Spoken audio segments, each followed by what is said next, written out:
qu'il y a 3 choses que j'aime dans la vie. 3, pas plus, 3. Les mariages. Non, j'aime les mariages. Le jour où je dois célébrer un mariage, je suis très heureux. Et je préviens toujours les jeunes gens là.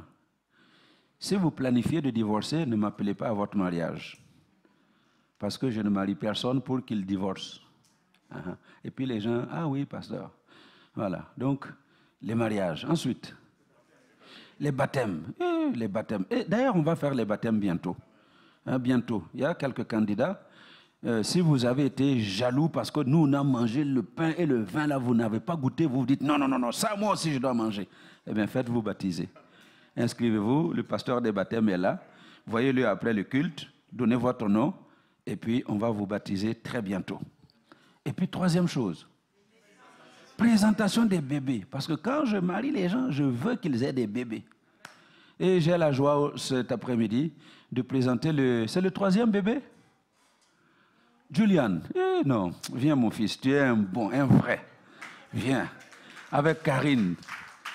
Ils ont leur 3e enfant. Hein? Non, ce n'est pas lui, lui je l'ai déjà présenté. Mais oui. Merci beaucoup. Voilà, et donnez-moi un masque. S'il vous plaît. Voilà, merci. Il faut bien faire les choses. Hein.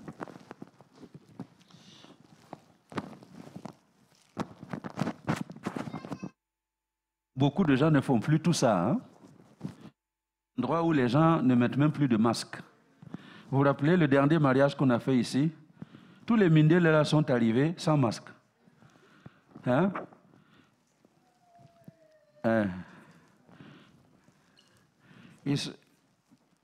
Qu'est-ce qu'elle a dit?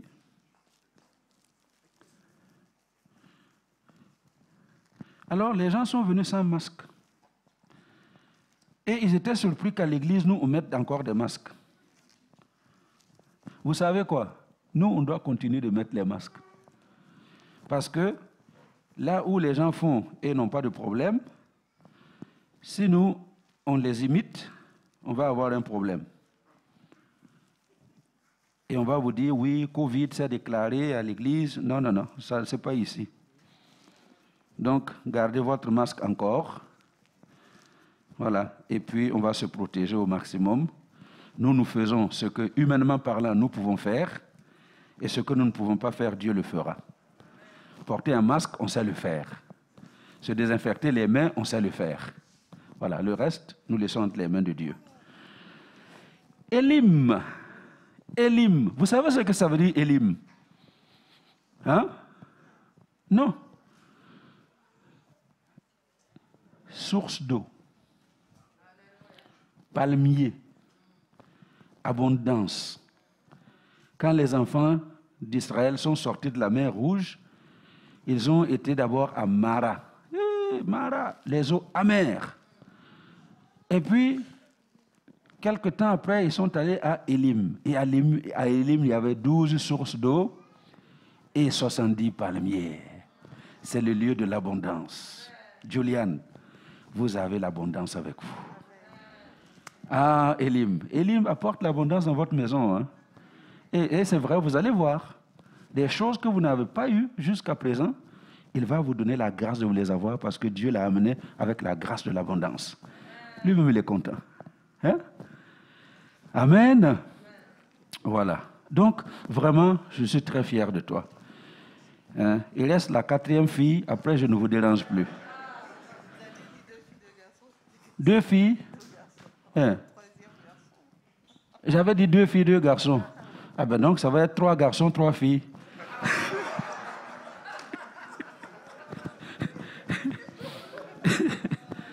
Hein?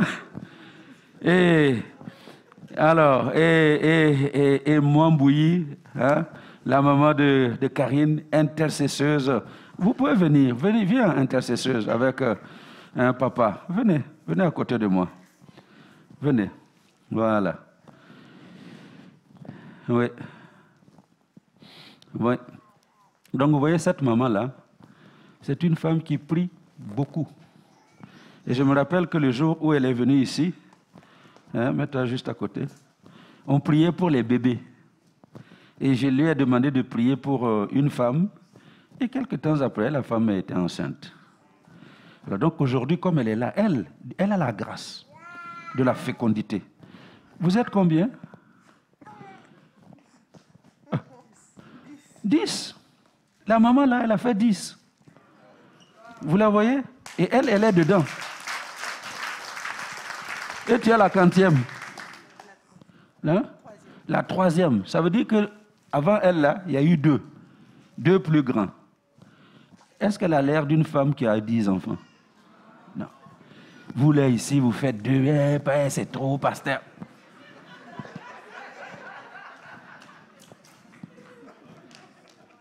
Regardez là.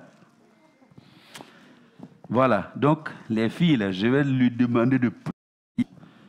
Vous là, hein? Toi, Liliane. Hein? Aujourd'hui, cette affaire-là doit s'arrêter. Alléluia. Donc, vous tous qui voulez avoir des enfants, je vais lui laisser le micro 2 minutes après. Elle va juste prier pour vous. Et les bébés, ça va venir. Elle a eu combien de fois des jumeaux? Une fois des jumeaux. Voilà. Donc, que vous ayez au moins une fois des jumeaux. Donc, Élim, c'est la 3e grâce que Dieu a envoyée dans la famille de Juliane et de Karine. Vraiment, voilà. La Bible le dit, les fils sont quoi? Une bénédiction. Les fils sont une bénédiction pour l'homme. Heureux l'homme qui remplit son carquois avec des fils. Voilà, vous avez très bien commencé, que Dieu vous en donne encore. Amen. Alors, comme vous savez, nous ne baptisons pas les bébés, les enfants, mais nous les présentons au Seigneur, parce que Jésus lui-même a été présenté dans le temple, et nous amenons Élim pour le présenter devant le Seigneur, afin qu'il le protège, qu'il le garde, qu'il fasse de cet enfant l'homme qu'il doit devenir dans ce monde. Il n'est pas venu sur la terre pour accompagner ses grands frères. Non, non. Il est venu avec son mandat spécial. Et la preuve, c'est que dans son mandat est inclus l'abondance. L'abondance. Alors, Marc 10, Jésus a parlé à ses disciples qui refusaient que les enfants viennent à lui. Il a dit, laissez venir à moi les petits-enfants, ne les en empêchez pas, car le royaume de Dieu est pour ceux qui leur ressemblent. Et nous voulons être comme cet enfant, recevant le royaume de Dieu dans sa grâce, et nous nous attendons à Dieu. Est-ce que vous pouvez alors vous lever, tendre vos mains vers Élim et demander la grâce de Dieu sur cet enfant? Alléluia. Seigneur, merci pour Élim. Cet enfant est l'abondance que tu as décidé d'envoyer dans la maison de Juliane et de Karine. Cet enfant apporte l'abondance. Son arrivée apporte l'abondance. Son arrivée met au large les parents. Et c'est pourquoi nous accueillons cet enfant avec beaucoup de reconnaissance. Et nous te bénissons parce que ce que tu as décidé de démarrer dans la vie de la famille, eh bien, démarre avec l'arrivée de cet enfant dans leur maison. C'est pourquoi nous bénissons Élim. Nous demandons ta grâce sur la vie de Élim, ta faveur sur sa vie. Que cet enfant grandisse en sagesse, en stature et en grâce. Que cet enfant prospère en bonne santé sous le toit de sa maison, en compagnie de ses grands frères et des autres qui viendront à sa suite. Élim, que la bonne main du Seigneur t'ouvre la route devant toi. Que ce qui était comme obstacle soit retiré de devant toi. Et que la grâce de Dieu t'accompagne dans la victoire en toutes choses. Au nom de Jésus. Tu grandiras normalement, tu entreprendras de brillantes études, secondaires, universitaires, tu termineras avec un grand diplôme, et ce diplôme te donnera l'ouverture vers les plus hauts sommets de cette planète Terre. Sois béni, que Dieu te couronne de grâce chaque jour de ta vie, et que tu expérimentes la bonté de Dieu. Au nom de Jésus. Amen. Amen, amen, amen. Gloire à Dieu. Eh bien, sois béni. Sois béni, sois béni. Ah, ok. Il a bave. C'est bien. Ça, j'aime ça. Les bébés qui font caca, pipi, qui bavent. J'aime ça. Hein? Gloire à Dieu. Amen. Alors, félicitations. Hein? Juliane, félicitations. Bon travail. Madame. Bon, voilà. Je ne dis pas de faire comme maman, mais au moins 6, c'est pas mauvais. Hein? Donnez le micro à Mambouyi. Elle va prier pour toutes les mamans dans la salle qui veulent encore des enfants. Je vous inviterai à vous lever, hein, toutes les mamans. Hein? Toi, tu es quelle femme qui veut te lever, qui veut un bébé?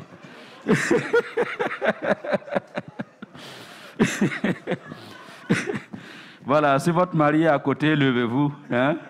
Voilà. Si votre mari n'est pas là, vous pouvez vous lever. Lève-la. Voilà, tu la prends. Merci. Attrape sa main. Aujourd'hui, c'est aujourd'hui. Amen. Où est ton mari? Lève-toi, attrape la main de ta femme. Amen. Qui est derrière? Madame Kama. Mobali wapi? Ah, ok. Donc c'est tout? Oh, je crois que... Ah, maman Déborah aussi est debout.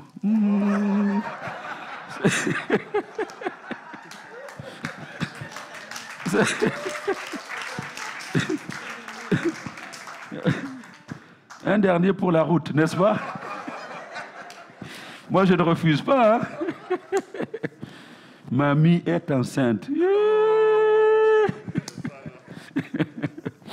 Voilà, alors, t'en nommé, demandons la grâce de Dieu sur nos bien-aimés. Seigneur, merci. Voilà, vas-y, maman. Éternel, notre Dieu, le Dieu de nos pères, Abraham, Isaac, Jacob, le Dieu des familles, tu t'appelles le Dieu des familles. C'est vrai. Tu n'es pas le Dieu de personnes seules, tu n'es pas le Dieu de familles sans enfants. Tu es le Dieu grand, éternel. Nous invoquons ton nom. Seigneur, toi tu as dit quiconque invoquera le nom du Seigneur sera sauvé. Seigneur, nous demandons le salut. Nous voulons que ton salut visite le peuple qui est debout maintenant. Tu es le Dieu de maintenant. Élie t'avait invoqué. Il avait dit maintenant. Le feu est descendu du ciel. Le feu a consumé l'Holocauste. Et les ennemis avaient vu que Dieu est vivant. Ils avaient vu que Dieu est réel. Éternel, le Dieu présent en ces lieux. Seigneur, quand tu avais vu la souffrance de ton peuple en Israël, en Égypte, Seigneur, tu es descendu toi-même. Quand toi tu vois, Seigneur, tu ne restes pas indifférent. Tu interviens, tu agis. Seigneur, regarde les cœurs qui sont brisés, les cœurs qui pleurent, Seigneur. Visite tout couple ici présent. Amen. Qui est dans les besoins des enfants. Ça, c'est une promesse qui vient de toi. Tu as béni Adam et Ève. Tu leur as dit, soyez féconds, multipliez. Nous appelons la fécondité. Amen. La vie de tous les couples ici présents, au nom du Seigneur Jésus de Nazareth. Éternel notre Dieu, tu es le même hier, aujourd'hui, éternellement. Seigneur, tu as dit, les divinités, les envoûtements ne peuvent rien contre Jacob, ne peuvent rien contre Israël. On t'a marqué, on demandera où est l'œuvre de Dieu. Seigneur, manifeste-toi. Seigneur, merci. Parce que tu es le Dieu qui entend les prières. Tu es le Dieu qui écoute les prières. Éternel, tu as dit, l'homme vivra toujours, les entrailles, les femmes, vos entrailles seront bénies. Nous bénissons tous les ventres de toutes ces mamans. Seigneur, étant ta main puissante, touche les entrailles de toutes ces femmes. Seigneur, nous les bénissons. Nous appelons les miracles, les dieux de miracles. Les dieux de miracles, les dieux qui peuvent donner les jumeaux, qui peuvent donner les triplés, les quadruplés. Alléluia. Rien n'est impossible à toi. C'est vrai. Nous refusons la stérilité au nom du Seigneur Jésus. Nom de Jésus. Stérilité, prends tes bagages, libérez les couples, libérez les familles au nom du Seigneur Jésus. Esprit de Dieu souffle maintenant. Tu as dit, ce n'est pas par ma puissance ou par ma force, mais c'est par ton esprit. Nous évoquons l'esprit de Dieu, l'esprit de force. La force, c'est l'enfantement, Seigneur notre Dieu. Donne-leur la force, Seigneur. Que ton nom soit glorifié. Nous marchons sur la puissance de stérilité. Stérilité sans effet au nom du Seigneur Jésus. Alléluia. Merci, Seigneur. Merci, Seigneur. Merci, Seigneur, parce que tu es présent en ces lieux. Seigneur, là où tu es, il y a toujours quelque chose qui se passe. Dans les spirituels, Seigneur, il y a quelque chose qui s'est passé. Merci pour tes anges qui sont descendus en ces lieux avec des cadeaux pour distribuer à ton peuple qui sont dans les besoins. Merci, Seigneur, pour ta grâce. Les femmes qui ont eu des enfants, Seigneur, n'ont pas mérité. Toi, tu as dit que tout est grâce. C'est vrai. Merci pour ta grâce, Seigneur. Qui se manifeste aussi dans la vie de ce peuple qui est présent, qui est dans le besoin. Tout est grâce, Seigneur. Nous n'avons rien mérité. Que ton nom soit glorifié à jamais. Merci. Merci pour les bébés miracles. Merci pour les bébés miracles, les triplés miracles, les jumeaux, les hommes et les femmes qui vont naître, Seigneur. Alléluia. Que ton nom soit glorifié à jamais. Nous te sommes reconnaissants et nous te disons merci. Parce que tu as écouté notre prière. Merci pour les témoignages de ton peuple qui vient venir. Au nom du Seigneur Jésus-Christ, nous avons ici prié. Amen. Amen. Amen. Amen. Amen. Merci. Merci. Merci. Merci. Attendez le certificat. Merci. Voilà. Eh bien, voilà le certificat de présentation. Que Dieu vous bénisse. Merci.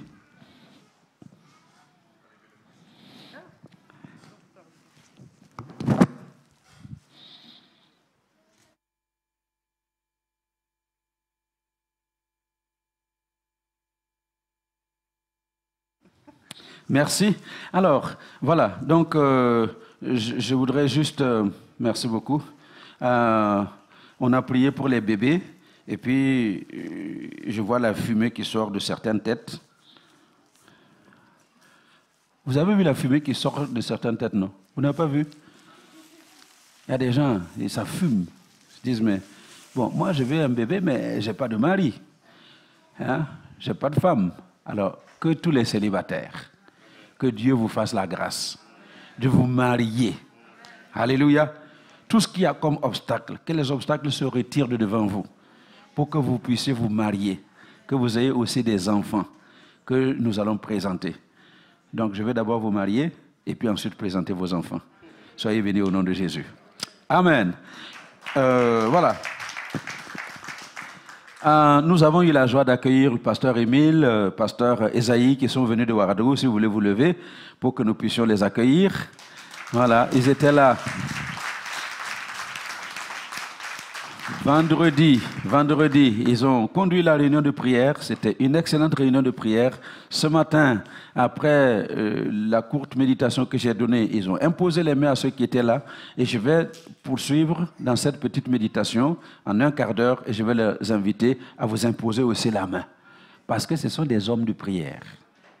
Ce sont des hommes de prière et des prophètes. Et je sais que beaucoup de gens aiment la prophétie. Donc, je ne vais pas laisser 2 prophètes partir sans prophétiser pour vous.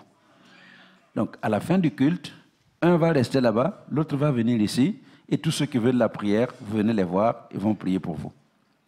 On se comprend? Alors, merci beaucoup. Nous les accueillons encore. Bienvenue.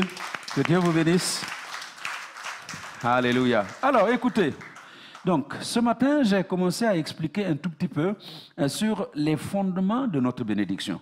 Pendant un mois, nous avons prié pour que les obstacles se retirent, pour que nous puissions recevoir le miracle. Le miracle, c'est une bénédiction. Mais je l'ai dit ce matin, vous savez, tout ce que nous recevons dans la vie, il n'y a rien qui vient au hasard. Même les choses que vous pensez que ça vient au hasard, rien ne vient au hasard. Chaque chose vient appuyer sur quelque chose.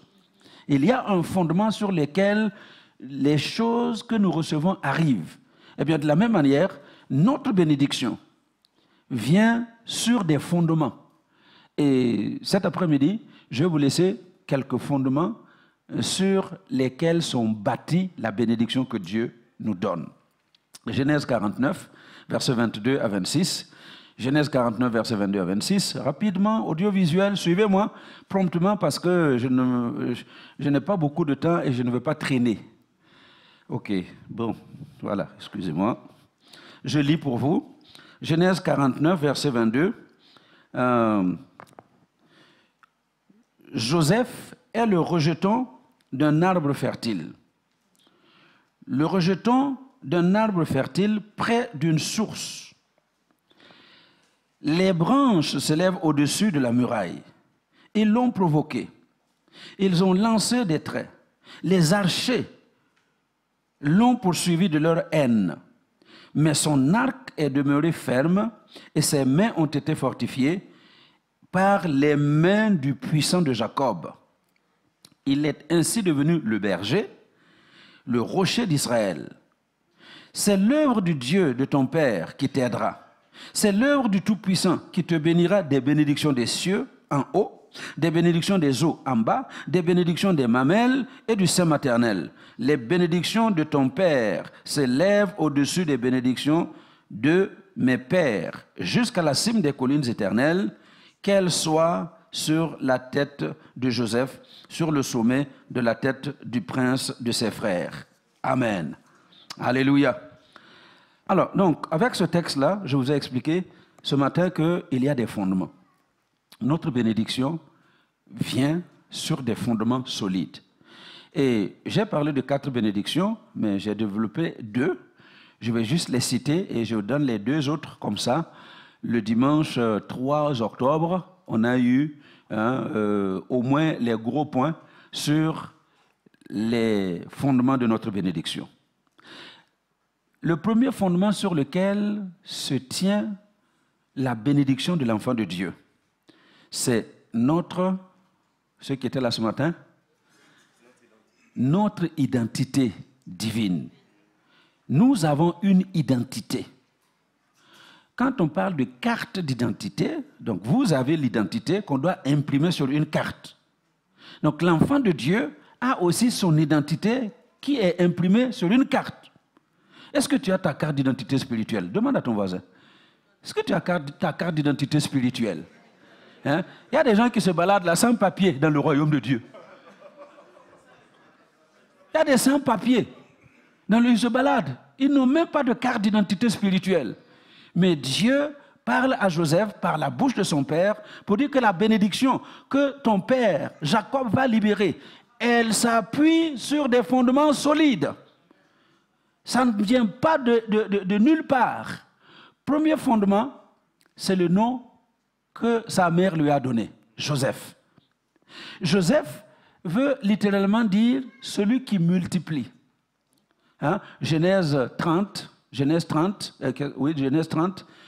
si vous vous rappelez, du verset 22 au verset 24.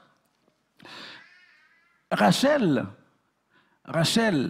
explique, quand Joseph est arrivé, Dieu se souvint de Rachel, il l'exauça et il la rendit féconde. Verset 23, elle devint enceinte et enfanta un fils, et elle dit, Dieu a enlevé mon opprobre.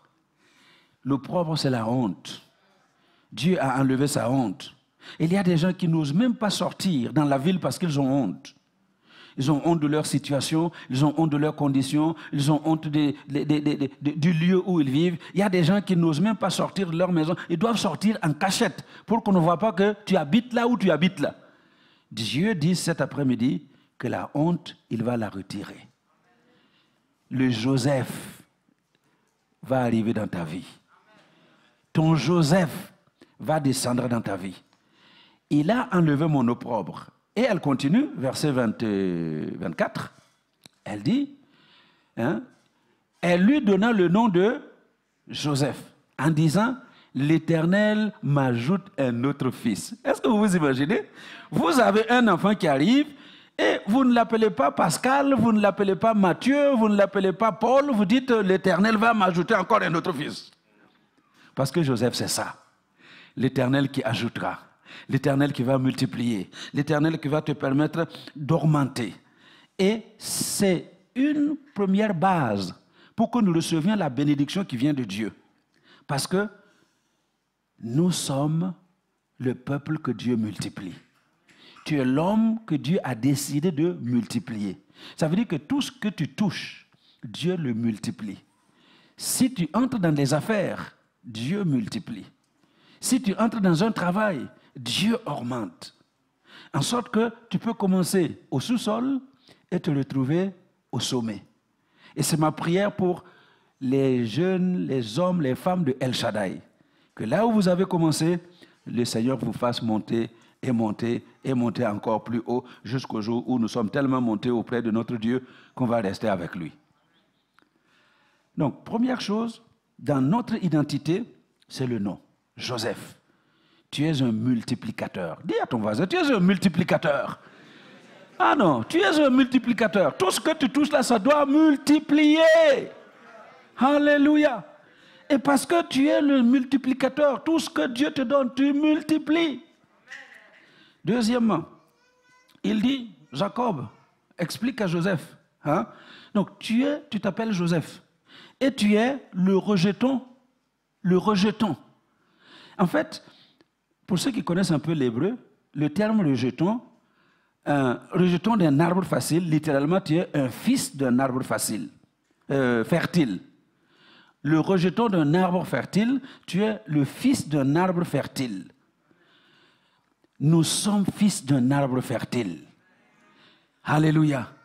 Et il ne s'arrête pas là. Donc, un arbre fertile qui est planté près d'une source. Tu es au pied d'une source. Une source qui te permettra de porter du fruit en toute saison. Psaume 1. Heureux l'homme qui ne marche pas selon le conseil des méchants, qui ne s'arrête pas sur la voie des pécheurs, qui ne s'arrête pas en compagnie des moqueurs. Il est comme un arbre planté près d'un courant d'eau. Un arbre dont le feuillage ne se flétrit pas. Un arbre qui donne son fruit en toute saison. Tout ce qu'il fait, tout ce qu'il fait, lui réussit. C'est ça notre fondement. Le fondement de ta bénédiction, c'est que tout ce que tu vas toucher, ça va réussir. Alors, j'entends quelqu'un qui dit, mais pasteur, j'ai essayé, et ça n'a pas marché. J'ai démarré et ça a échoué. Écoutez, un enfant de Dieu qui échoue, c'est un enfant de Dieu qui a manqué de patience. Oh oh. Un enfant de Dieu qui échoue, c'est un enfant de Dieu qui a manqué de patience. Parce que tout ce que Dieu fait pour l'enfant de Dieu, c'est pour réussir. Et quand tu vois que les choses sont compliquées et que les années passent et tu as l'impression que ça ne va pas réussir, ne manque pas de patience. Sois patient parce que ce que Dieu a dit, c'est une prophétie qui est déclarée et Habakkuk le dit que cette prophétie, elle est en train de courir vers son accomplissement. Maintenant, si elle tarde, tu fais quoi? Mais il y en a qui ne veulent pas attendre. Ça fait 3 ans et tu arrêtes, mais tu as coupé ta bénédiction. Même si ça fait 10 ans, reste calme parce que Dieu, il est Dieu. Ce n'est pas Adama. Adama te dit, je viens te voir à 21h et puis je ne suis pas là. Et je n'ai même pas appelé pour dire que je ne viens pas parce que j'ai oublié. Mais pas Dieu. Ce qu'il dit, il va le faire. Donc, il faut savoir que nous sommes le rejeton. Ce n'est pas nous. Il y a quelque part où nous puisons la source. Il dit, près d'une source d'eau. Et il ne s'arrête pas là. Il dit que les branches de cette plante fertile, près d'une source d'eau, ces branches se répandent au-dessus de la muraille. Et le terme qui est traduit ici par branche, ces filles se répandent au-dessus de la muraille. Alors donc, la bénédiction de Dieu, si vous m'avez bien suivi, c'est une affaire de famille. Alléluia. La bénédiction que Dieu nous envoie, c'est une affaire de famille. Dieu bénit un homme pour que sa famille soit bénie.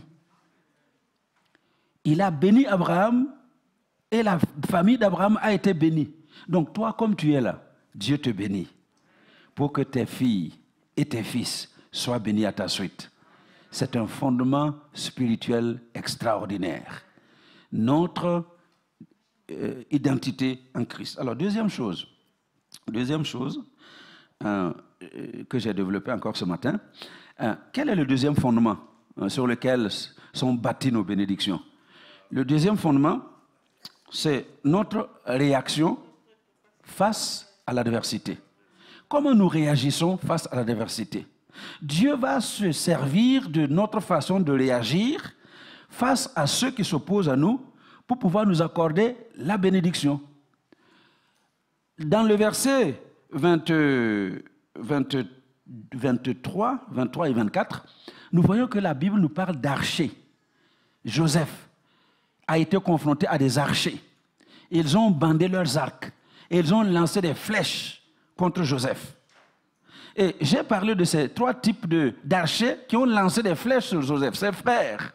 Ses frères lui ont envoyé des flèches. Tuons le rêveur, le voici, on va l'arrêter, on va le tuer et on verra ce que vont devenir ses rêves. Dis à ton voisin, tu pourrais peut-être tuer mon corps, mais mon rêve ne mourra pas. Alléluia. Tu vas lui dire, tu peux peut-être même tuer mon corps, mais le rêve ne mourra pas. Parce que le rêve, quand il est sorti, et ça devient une prophétie de la part de Dieu. Et quoi qu'il arrive, ce rêve-là deviendra réalité. Ils disent, tuons-le, pour que ses rêves disparaissent avec lui. Mais Dieu a organisé toutes choses. Et il n'est pas mort. Il se retrouve dans la maison de Potiphar, officier du roi. Potiphar voit que tout ce que Joseph touche est béni. Vous savez pourquoi? C'est le fruit d'un arbre fertile. Et tout ce qu'il fait lui réussit. Potiphar l'envoie aller vendre quelque chose. Joseph vient, il a de la réussite. On l'envoie faire quelque chose. Tout ce qu'il touche est béni. Potiphar dit non, viens. Non, non, non, toi tu es trop fort. Je te donne la gestion de toute ma maison. La seule chose que je ne permets pas de toucher dans ma maison, c'est ma femme. Hein? Ça m'aurait étonné qu'ils disent, prends tout même avec ma femme. Hein? Et Joseph a géré les choses de Potiphar brillamment. Jusqu'au jour où Madame Potiphar, voyant ce bel homme, beau garçon, beau de figure, beau de taille, elle dit, non, il faut que tu couches avec moi. Alors, Joseph a refusé jusqu'au jour où il a vu que ici, là, vous savez que les femmes sont fortes. Hein? Il y a des hommes qui croient que les femmes sont faibles. Hey, la femme, elle est forte. Et le jour, vous les hommes, vous qui croyez que vous pouvez les taper là, le jour où elle se décide à vous résister, vous allez voir qu'elle va te mettre à terre, mettre la tête sur ton cou, tu vas voir qu'en elle, là, il y a de la force. Mes filles, là, l'homme qui va vous taper, je vous donne l'autorisation. Attrapez-le, mettez par terre. Alléluia. Donc, écoutez, non, je suis au sérieux. Donc, mes filles, si jamais un jour votre mari ose lever la main sur vous, attrape-le seulement, tu mets par terre. Et puis tu dis, tu vois, je peux te faire ça, mais je me soumets, ce n'est pas à cause parce que tu es fort, parce que je crains Dieu. Alléluia. Comme ça, il va voir que la femme là, ce n'est pas n'importe qui. Alléluia. Vous savez qu'elles sont vraiment fortes. Si on doit faire l'histoire là de test de force, vous allez voir que dans les bras de toutes vos femmes là, elles sont fortes. Hein? Vous croyez que ce sont vos coups de poing qui peuvent les... Hein? Si elles se lèvent, tu vas fuir. Alléluia. Pourquoi je parle de ça? Ah, Seigneur. Alléluia. Donc, Madame Potiphar décide d'en finir avec le jeune homme. Et Joseph, fort, costaud, il s'est débattu comme il a pu. Il voit qu'ici, là, non, non, non, si je joue, non, ça va être grave. Donc, il fuit. Il prend la fuite. Et Madame Potiphar, comme vous savez bien, elle emballe l'histoire et puis elle retourne tout ça en sa faveur pour que son mari puisse se fâcher contre le jeune homme. Parce que la punition réservée à quelqu'un qui essayait de violer la femme d'un responsable en Égypte, c'était la mort. Donc tout ce que Joseph subit, c'était la mort. Donc quand son mari vient, et puis elle dit, ouais, tu vois, l'hébreu là que tu nous as amené, regarde ce qu'il m'a fait. D'ailleurs, voici son habit. Et les serviteurs, parce qu'entre-temps, il a appelé les serviteurs pour dire, venez voir ce que le monsieur là voulait me faire. Mais, entre parenthèses, si Potiphar n'a pas laissé qu'on tue Joseph, c'est parce qu'il savait que ce que sa femme racontait, c'était faux. Il savait. Mais il n'a pas voulu dire à Joseph, non, laisse tomber. Hein? Donc, messieurs, même si tu sais que ta femme n'a pas raison, il faut la défendre. Il faut la défendre. Et au besoin, vous réglez votre linge sale dans la chambre. Est-ce qu'on se comprend? Donc, Potiphar savait que c'était faux. C'est pour ça qu'il a dit non, envoyez-le en prison. Et on l'a envoyé en prison. Deuxième flèche, Madame Potiphar. Sur Joseph. Et quand il arrive en prison, les deux officiers du roi qu'on a jetés en prison ont un rêve. Joseph interprète le rêve. Il y en a un qui devait être rétabli dans ses droits le troisième jour. Et Joseph lui dit, monsieur le chef des échansons, quand tu vas arriver là, à ta position, ne m'oublie pas. Parce que je suis ici pour une chose que je n'ai pas faite. Mais quand le chef des échansons est arrivé à son pouvoir, il a encore oublié Joseph, qui continue de croupir en prison. Troisième flèche, dans le cœur de Joseph. Mais vous allez voir que ni contre ses frères, ni contre Madame Potiphar, ou contre les chansons de la prison, Joseph n'a eu aucune attitude méchante. Parce qu'un jour, il est passé de la prison au palais. Et là, il avait tout le pouvoir. Alléluia. Écoutez, si vous voulez connaître le cœur de quelqu'un, il faut lui donner le pouvoir. Donnez-lui le pouvoir. Même parfois dans l'église, un petit pouvoir. Vous ne savez pas que je suis pasteur. Pourquoi tu m'appelles frère? Appelez-moi pasteur. Et puis un jour, on te nomme bishop. Oh! Non, moi, je ne suis plus pasteur. Je suis bishop. Apôtre. Et puis, si dans les courses, les histoires, là, quelque part, on t'appelle pour dire, viens prendre docteur honoris causa. Tu vas prendre docteur. Tu te dis, je suis docteur. Et vous voulez qu'on vous appelle? Joseph arrive au pouvoir. Il ne fait aucune revendication. Il ne s'en prend pas à ses frères, il ne s'en prend pas à Madame Potiphar, il ne s'en prend pas au chef des échansons. Il a eu une attitude divine. Il n'a pas eu une attitude humaine. Parce que humainement parlant, ta chair va dire, ces frères-là, maintenant que tu es là, ils doivent sentir. Non. Ta chair doit dire, cet officier-là, il lui-même il sait que c'était faux. Mais il t'a fait jeter en prison pour que tu croupisses. Aujourd'hui, là, tu as le pouvoir. Tu peux le faire pendre, tu peux le faire tuer, tu peux le faire chasser, tu peux l'envoyer dans les géoles là-bas. Joseph n'a pas eu ça. L'attitude humaine serait de dire, ah, ce chef des échansons, moi j'étais prophétisé. Hein, vous savez? J'étais prophétisé, nous là, les pasteurs. Oui, c'est à cause de moi, c'est grâce à moi que tu es devenu ce que tu es devenu. Et c'est comme ça que tu me traites. So what? Hein? Est-ce que c'est vraiment moi? Quand les gens là font les témoignages ici, hein, est-ce que c'est Adama? Moi, je peux donner un miracle à qui? Quel miracle je peux donner à quelqu'un? Écoutez, si je pouvais faire les miracles, hein, j'allais fabriquer un avion pour moi-même. Je parle et puis ça y est. J'ai mon avion, je n'ai plus besoin de KLM, de Air France, de quoi, et puis je voyage comme je veux. Mais je ne peux pas faire le miracle. Alors, si je pouvais faire le miracle, je ne vais pas continuer de louer une maison. Je me fabrique un château. Mais je ne peux pas faire de miracle. Si je pouvais faire le miracle, mes filles là seraient mariées depuis... Mais je ne peux pas faire le miracle. Si je pouvais faire le miracle, moi je voulais 12 enfants. Elle me fait 4 et dit c'est fini. Maman Déborah. Elle dit c'est fini. Si je pouvais faire le miracle, j'allais bombarder 8 là du coup dans son ventre. Et puis c'est fini. Octuplé. Mais je ne peux pas faire de miracle. Donc tout miracle que vous avez reçu à la suite de la prière, à la suite du jeûne, ou quoi, rendez grâce à Dieu. Parce qu'il n'y a que Dieu seul qui accorde le miracle. Ce n'est pas un homme. Ce n'est pas un homme. Alléluia. Alors Joseph arrive. Et puis il dit non, il ne fait pas tout ça. Il se comporte divinement, pas humainement.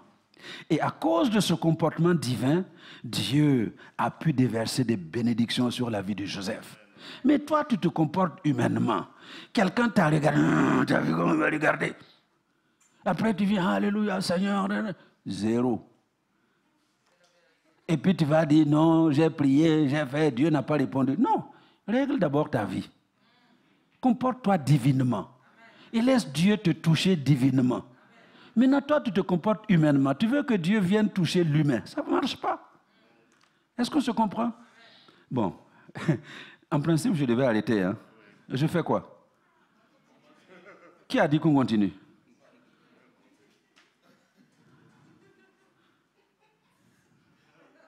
On continue. Alors, troisième fondement. Troisième fondement, c'est formidable. Le troisième fondement sur lequel Dieu nous envoie sa bénédiction, c'est, j'ai dit que le deuxième, c'était notre réaction face à l'adversité. Troisième fondement, c'est la maîtrise que Dieu exerce sur nos circonstances. La maîtrise que Dieu exerce sur nos circonstances. Il est le maître de nos temps, il est le maître de nos événements, il est le maître de nos circonstances. Comme nous l'avons entendu avec le frère Daniel Jorogbo ici, toute chose concourt au bien de ceux qui aiment Dieu. Parce que lui est le maître de tout ça. Il maîtrise tout. Vous avez vu l'expérience de Joseph. Vous lirez à partir du verset 25 que quand Joseph est arrivé au verset, regardez, il dit au verset 25, c'est l'œuvre du Dieu de tes pères qui t'aide. Donc Dieu t'aide. C'est l'œuvre du Tout-Puissant qui te bénira. C'est Dieu qui aide, c'est Dieu qui bénit. Pourquoi? Parce que Dieu contrôle les circonstances de notre vie. Quand Joseph arrive chez Potiphar, Genèse 39, versets 3 à 6, Potiphar constate que son Dieu est avec lui. Et tout ce qu'il fait lui réussit. Verset 22, verset 21. Il est en prison. Quand il arrive en prison, le chef de la prison se rend compte que Dieu est avec Joseph. Pour vous dire, que ce soit la citerne dans laquelle ses frères l'ont jeté, ou la prison dorée chez M. Potiphar, où Joseph se trouvait, ou dans la prison à ciel ouvert avec les autres prisonniers, quel que soit l'endroit, Dieu avait sa main sur Joseph pour l'aider, pour le protéger, pour lui donner de sortir victorieux de toutes ces choses. Dieu est le maître de toutes choses dans notre vie. Donc c'est pour ça qu'il faut comprendre que sa bénédiction, il la dépose sur le fait qu'il maîtrise tout. Quel que soit ce que tu vas vivre, quel que soit ce que tu vas traverser, Dieu te soutient, Dieu t'aide, Dieu te protège. Alors c'est pourquoi arrêtons de nous lamenter quand les choses vont mal, sachant qu'il y a un Dieu dans les cieux. Et ne nous laissera pas tomber. Comme nous avons entendu le parler en langue, Dieu ne te laisse pas tomber. Dieu ne t'abandonne pas. Dieu est de ton côté et il viendra à ton secours. Dernière chose, dernier fondement. Donc j'ai dit que le premier fondement sur lequel Dieu dépose sa bénédiction, c'est notre identité divine. Deuxième fondement, notre réaction face aux circonstances adverses. Troisièmement, la maîtrise que Dieu exerce sur nos circonstances. Quoi qu'il arrive, Dieu exerce une maîtrise totale sur nos circonstances. Et quatrièmement, ce sont les promesses d'un futur meilleur. Dieu dépose sa bénédiction sur les promesses d'un futur meilleur pour nous. Versets 25 et 26. Il explique que, en fait, Joseph, c'est Jacob qui parle. Il dit, tu sais quoi, Joseph? Voilà ce que je déclare pour toi. Tu seras béni. La promesse du futur. Il y a des promesses dans l'avenir pour toi. Tu seras béni des bénédictions des cieux. Les bénédictions des cieux nous parlent de quoi? La rosée, la pluie, le soleil, les vents favorables, parce qu'il y a des courants d'air au-dessus de nous. Il dit, tu seras béni de tout cela. Mais au-dessus de tout, il y a la victoire que nous avons sur les esprits qui se baladent dans les cieux. Autorité et pouvoir sur les esprits méchants dans les lieux célestes. Au deuxième ciel, il y a le diable et ses démons qui règnent. Mais Dieu nous donne l'autorité, le pouvoir sur toutes ces choses-là.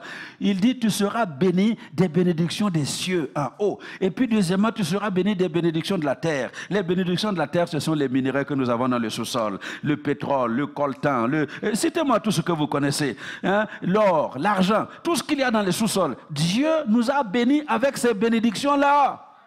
Oh! Alors pourquoi nous lamentons et nous n'avons rien entre nos mains?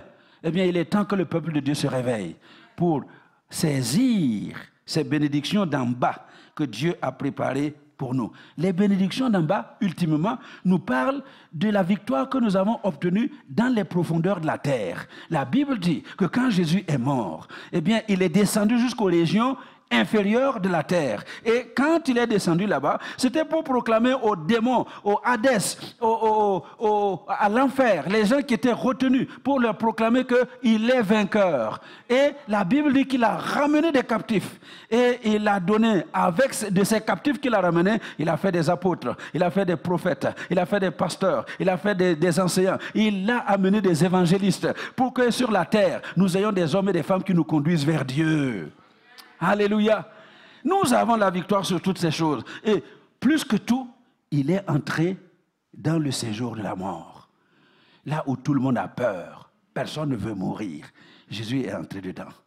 Et puis il a attrapé l'ange de la mort. Il lui a arraché les clés de la mort.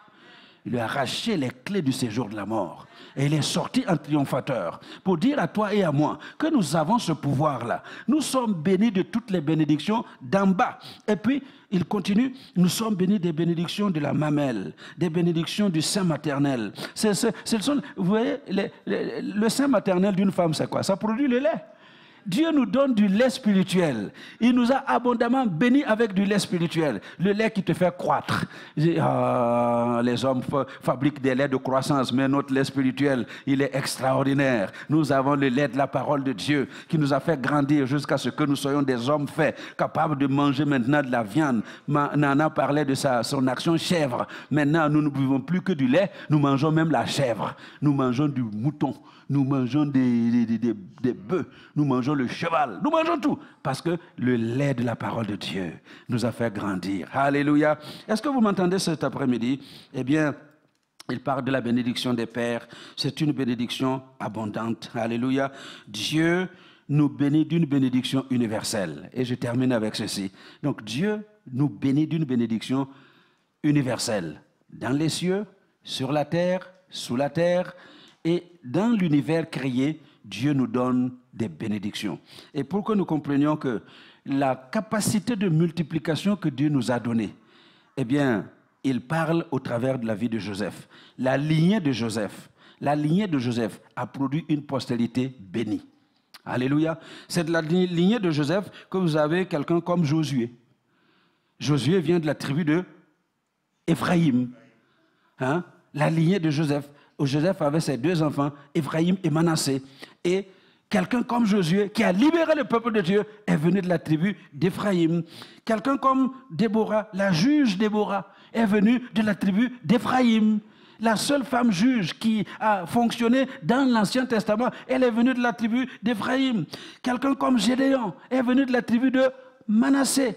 Où il disait, moi je suis le plus petit dans ma famille, et ma famille est la plus pauvre en Manassé, mais ça ne l'a pas empêché d'être le libérateur d'Israël. Alléluia. De la tribu d'Éphraïm est sorti un certain Samuel. Samuel qui a été un prophète, Samuel qui a été un leader, Samuel qui a été un sacrificateur, Samuel qui a conduit le peuple de Dieu dans la direction de Dieu. C'est pour vous dire, bien-aimés, que la bénédiction que Dieu nous donne, c'est une bénédiction universelle, une bénédiction qui fait de nous des hommes et des femmes prospères. Parce que notre postérité va prospérer au-delà de tout ce que nous pouvons imaginer. Que ta postérité prospère, que ta postérité prospère, que de ta lignée il naisse des géants, que de ta lignée il naisse des Gédéons, il naisse des Déborah, il naisse des Samuel, que de ta lignée il naisse des Josué qui vont conduire le peuple dans une dimension de vie incroyable. C'est de cela qu'il s'agit. Et il faut que nous bâtissions les vrais fondements pour que cette bénédiction-là nous accompagne. Alors soyez bénis au nom de Jésus. Alléluia. Gloire à Dieu, gloire à Dieu, gloire à Dieu. Eh bien, c'est vous qui m'avez dit de continuer.